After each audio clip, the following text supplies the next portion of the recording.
Zavod za kulturo Slovenska Bistrica je minuli četrtek v Bistriškem gradu pripravil predavanje z naslovom Tapiserije iz zapuščine rodbine Atems z gradu v Slovenski Bistrici. Predavala je doktorica Marjeta Ciglenečki. Dolga stoletja so bile tapiserije, umetelno tkane stenske preproge, skorajda obvezen del opreme gradov, dvorcev, mestnih palač, samostanov in cerkva. S 5 tapiserijami iz 17. stoletja je bila opremljena tudi sobana v severnem traktu gradu v Slovenski Bistrici.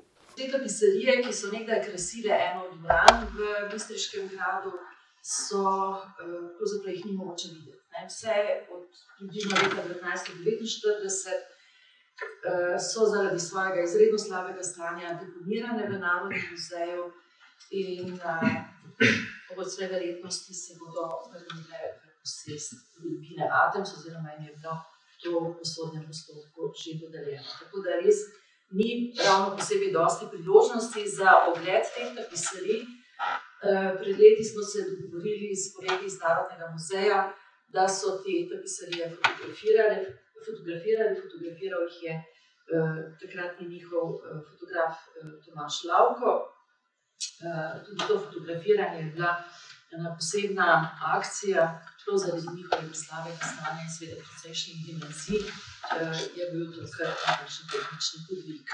V knjižnici Josipa Vošnjaka Slovenska Bistrica so preteklo sredo gostili potopisno predavanje Aleša Juvanca Čez Južno Ameriko na kolesu. Aleš Juvanc je kolesarsko pot po Južni Ameriki začel v Argentini, nadaljeval čez Brazilijo in Paragvaj, v Boliviji premagal visoke prelaze v Andih ter po 2 mesecih in dobrih 5000 kilometrih na kolesu pot sklenil v Peruju. Svetovni popotnik je na predavanju predstavil tudi nekaj zanimivosti iz Argentine.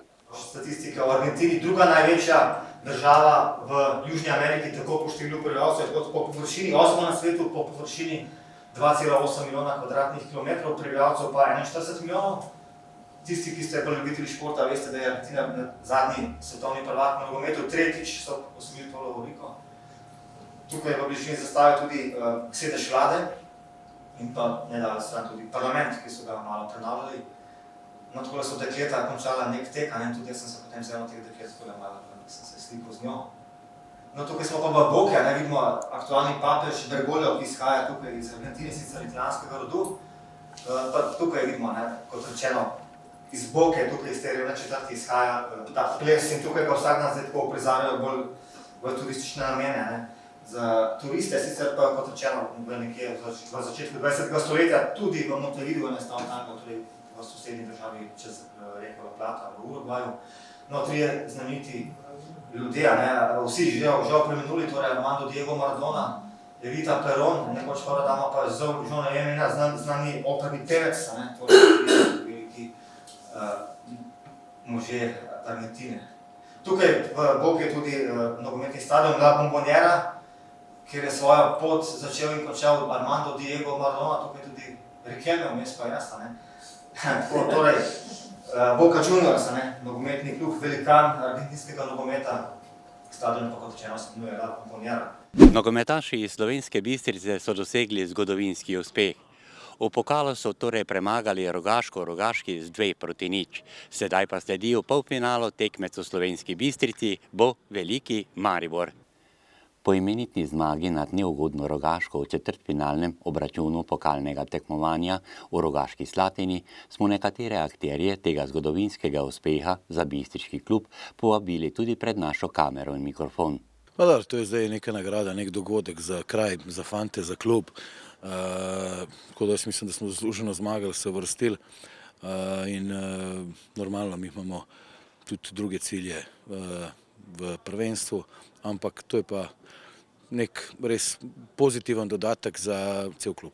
Mislim, da je to zelo velik dosežek. Vsi smo bili zelo veseli, tudi meni. To zelo dosti pomeni, da smo se vrstili med 4 najboljše slovenske ekipe. In zdaj pride na gostovanje v Bistrico Maribor. Mi bomo šli najbolj optimistično v ta dvoboj in upajmo, da se vrstimo še v finale.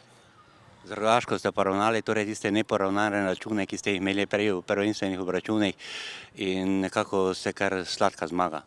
Ja, tisti poraz 4-0 je bil definitivno boleč. Mislim, da ni bilo realen odkaz stanja na igrišču. Zato smo šli še enkrat predano v tekmo pokalno z mislijo, da si zaslužimo zmago in na koncu nam je tudi uspelo. Rogaška nam ni najbolj sedla, sploh na domačem igrišču, tako da smo mogli loviti zmago na njihovem in zasluženo smo dobili. Kako se torej sam v nekaj besedah spomniš tistega velikega podviga v Rogaški Slatini, zmagi 2-0 in dejansko zgodovinski dogodek za bistriški nogomet? Ja, to je seveda za vsakega igralca neko posebno doživetje. Mislim pa, da je to plod trdega dela posameznikov in pa tudi celotne ekipe. V polfinalu bodo za nagrado na domačem igrišču igrali proti ekipi Maribora. Tekma pa bo v torek 25. aprila ob 16:30. In kakšne so pričakovanja in pogledi na renomiranega tekmeca? Ja, zagotovo, to je želja vsakega nogometaša. Vsak, ki trenira nogomet, ima verjetno željo, da bi vsaj enkrat zaigral za Maribor ali pa vsaj proti njemu. Tako da mislim, da bo ta tekma tukaj v Bistrici en velik praznik za bistriški nogomet. Vsak nogometni oboževalec ve, kaj je Maribor v slovenskem nogometu. Vsak si želi igrati proti njemu, za njega. Tako da jaz mislim, da nas čaka tu en spektakel slovenskega nogometa in mislim, da smo igralci postavili klub na slovensko nogometno sceno. Vi kot trener veste, kaj pomeni torej osvojiti slovenski pokal in sedaj boste pa trener pri Bistrici, ko boste lovili tudi to lovoriko. Dobro, lovimo lovoriko, moramo biti realni, Maribor je favorit, normalno. Ni pa še nič odločeno. Si ponosen, da pišeš tako uspešno zgodovino bistriškega nogometa? Ja, definitivno, tu sem že začel trenirati pri 6 letih in se mi zdi zelo lep dosežek, da lahko pomagam tudi pri članski ekipi. Še enkrat čestitke in uspešno naprej. Najlepša hvala in hvala za suport navijačom in televiziji Bistrica, tako da upam, da boste z nami še naprej. Boks klub iz Slovenske Bistrice je izvedel že 27. prireditev Zlati grb občine Slovenska Bistrica v boksu. Na letošnji prireditvi je nastopilo 10 tekmovalnih parov. 27. mednarodno tekmovanje v boksu za Zlati grb občine Slovenska Bistrica je med 4 kote boksarskega ringa privabilo 10 tekmovalnih parov. Boksari so prišli iz Srbije, Hrvaške in Slovenije. Borci plemenite veščine so nastopili v kadetski, mladinski in članski kategoriji. V več kot 2 uri in pol dolgem tekmovanju so lahko številni gledalci uživali v odličnih dvobojih, tako da se je na koncu bilo težko odločiti, kdo bo ponesel laskavo lovoriko Zlati grb občine Slovenska Bistrica.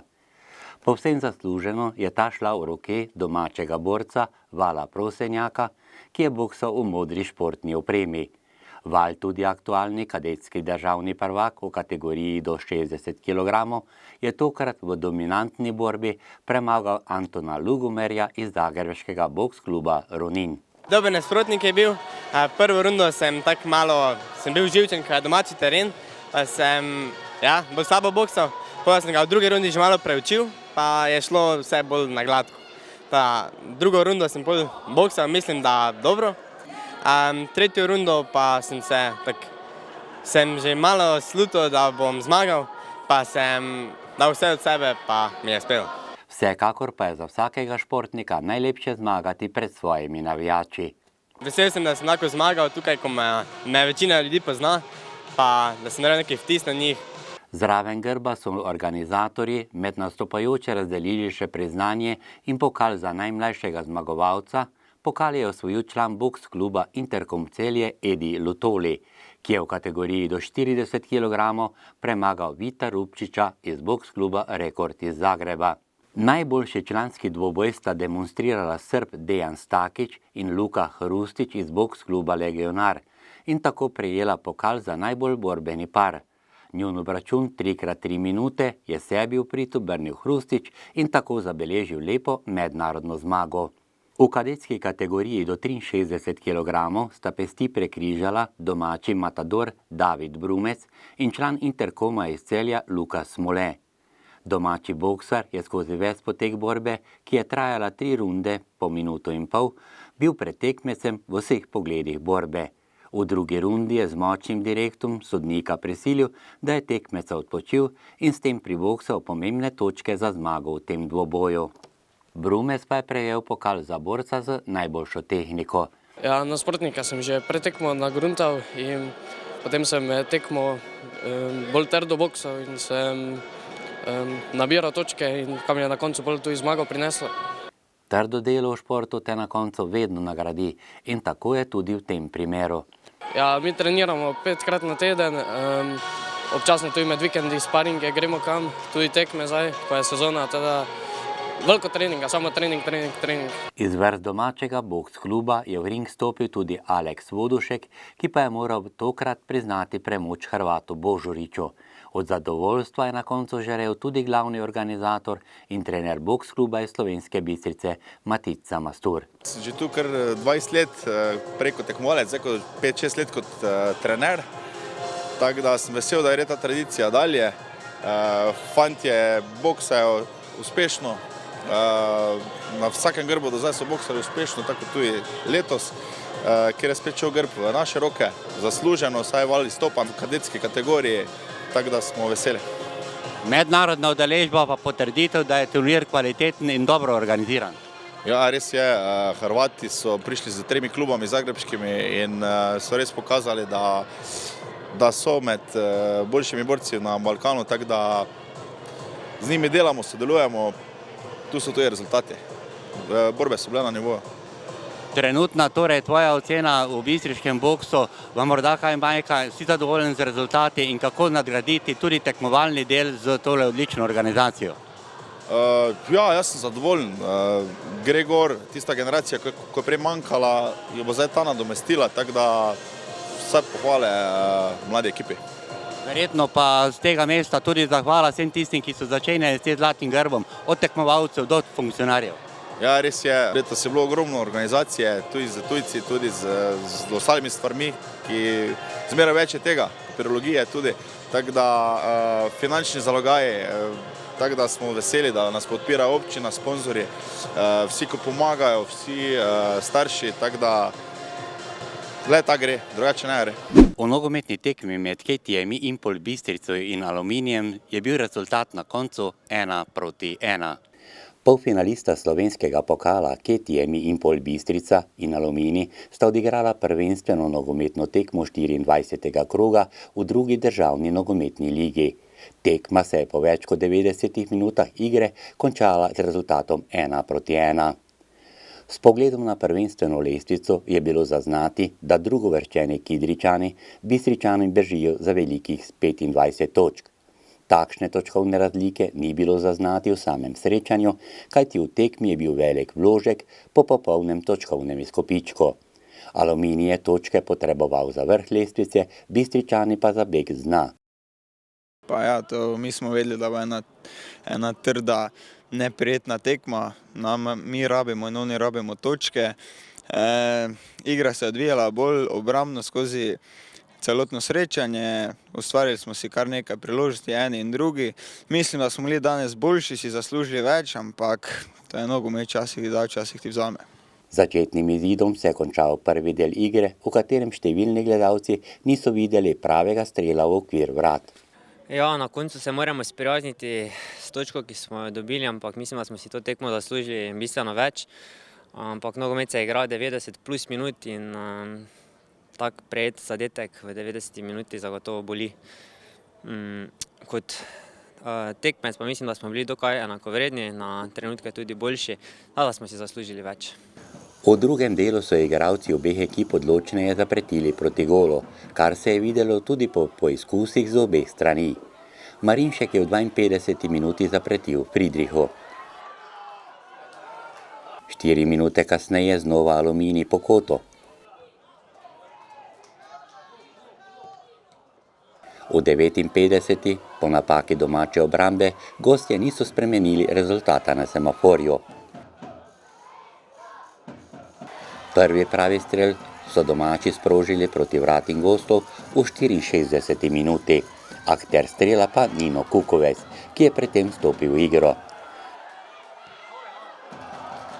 Pred valom navdušenja v športnem parku je za Kidričane poizkusil še Šturm v 67 minuti in nato 3 minute kasneje. V 74 minuti pa hiter protinapad in to v režiji Kukovca za vodstvo z 1-0.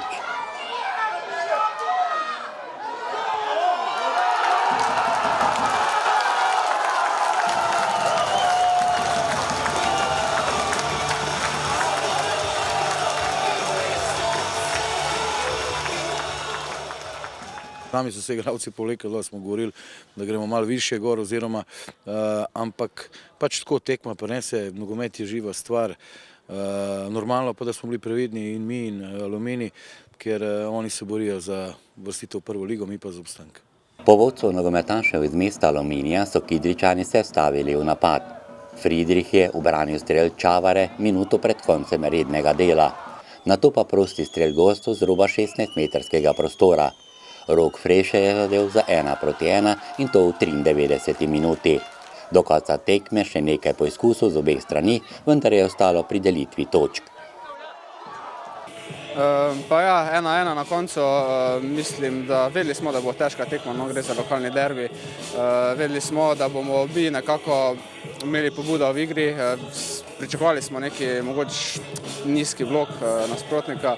Mi smo poskušali tu že prvi polčas nekaj storiti, nažalost ni šlo, drugega smo tem še bolj stopili više. Imeli, mislim, da več šans, mislim, da se tudi mogoče malo več prostora pušali tudi nasprotnik. Na koncu dobili tisti gol iz neke kontre, to je pač vedno navarno, ko napadaš, vedno je pol prostor odzadi. Na koncu golca 1-1 smo dali, hvala Bogu, ampak mislim, da se eno hoteli smo 3 točke. No. Bistričani v naslednjem 25. krogu odhajajo v goste ekipi Brinja iz Grosuplja. Pa zdaj mi moramo sprazniti glave, zdaj malo čustveno se odvezati od nogometa, se pogovoriti, narediti analizo tekme, potem pa gremo po 3 točke. Ne? V športnem parku v Slovenski Bistrici je minulo sredo potekal turnir osnovnošolcev v frizbiju na prostem. Na turnirju, ki ga je organiziralo športno društvo Ultimate Frisbee Slovenska Bistrica, so se pomerili učenci in učenke iz občin Slovenska Bistrica in Poljčane. Pri mlajših učencih je tako pri 6. kot pri 7. razredih zmagala osnovna šola Kajetana Koviča Poljčane. Ta šola je bila najboljša tudi v kategoriji 8. razredov med starejšimi učenci. Medtem ko je med 9-šolci slavila osnovna šola Pohorskega odreda Slovenska Bistrica. Več o namenu turnirja je povedal predsednik športnega društva Ultimate Frisbee Slovenska Bistrica. Veliko pomeni zaradi tega, ker se vedno več mladih spozna športom, vedno več mladih vidi, kako se tekmuje, kako je frisbee vseeno drugačen šport od ostalih, pa hkrati tudi veliko novih članov pridobimo preko tega turnirja. V društvu dobro skrbijo tudi za svojo promocijo. Klub oziroma društvo gre v dobro smer, imamo osnovnošolske oziroma srednješolske treninge 3-krat na teden, kar veliko dijakov in učencev se jih udeležuje. Tudi na socialnih omrežjih vidimo dober respons oziroma odziv, veliko spremljevalcev, imamo tudi veliko povpraševanja v naših treningih, tako da se mi zdi, da vse skupaj gre v dobro smer. In kako je bil s turnirjem zadovoljen eden izmed tekmovalcev? Današnji turnir mi je bil zelo všeč, bil je zelo zanimiven, bil je moj drugi osnovnošolski frisbee turnir in tudi nažalost zadnji. Bilo mi je zelo všeč, ni bilo nič ravno posebnega, veliko novih ljudi sem spoznal in veliko novih, upam, frizbijačev.